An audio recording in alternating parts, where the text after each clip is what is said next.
Hey everyone, today I'm going to read you The Sneetches by Dr. Seuss. I loved Dr. Seuss growing up and he really inspired me to become the reader I am today. Now, the star-belly Sneetches had bellies with stars. The plain-belly Sneetches had none upon theirs. Those stars weren't so big, they were really so small. You might think such a thing wouldn't matter at all. But because they had stars, all the star-belly Sneetches would brag, "We're the best kind of Sneetch on the beaches." With their snoots in the air, they would sniff and they'd snort. "We'll have nothing to do with the plain-belly sort." And whenever they met some, when they were out walking, they'd hike right on past them without even talking. When the star-belly children went out to play ball, could a plain belly get in the game? Not at all. You only could play if your bellies had stars, and the plain-bellied children had none upon theirs. When the star-belly Sneetches had frankfurter roasts, or picnics or parties or marshmallow toasts, they never invited the plain-belly Sneetches. They left them out cold in the dark of the beaches. They kept them away, never let them come near, and that's how they treated them year after year.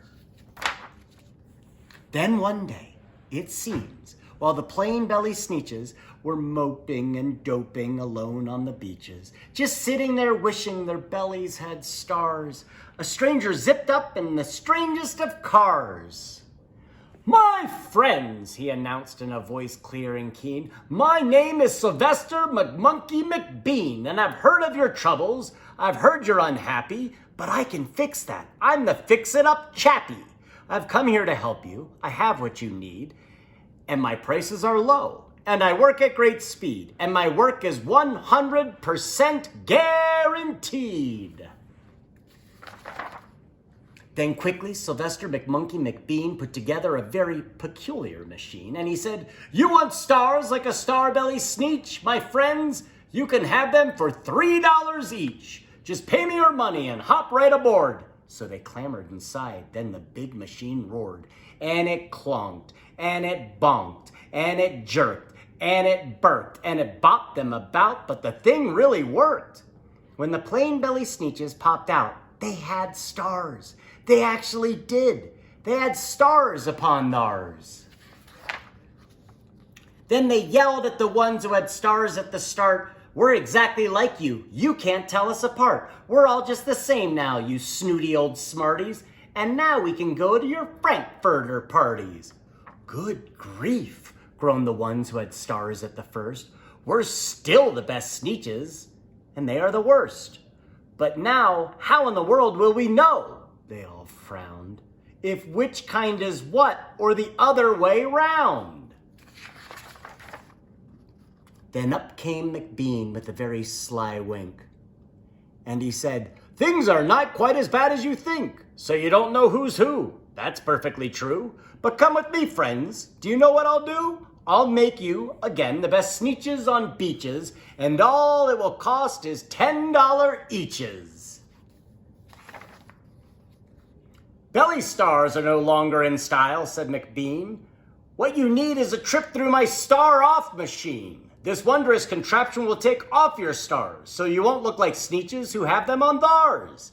And then that handy machine, working very precisely, removed all the stars from their tummies quite nicely.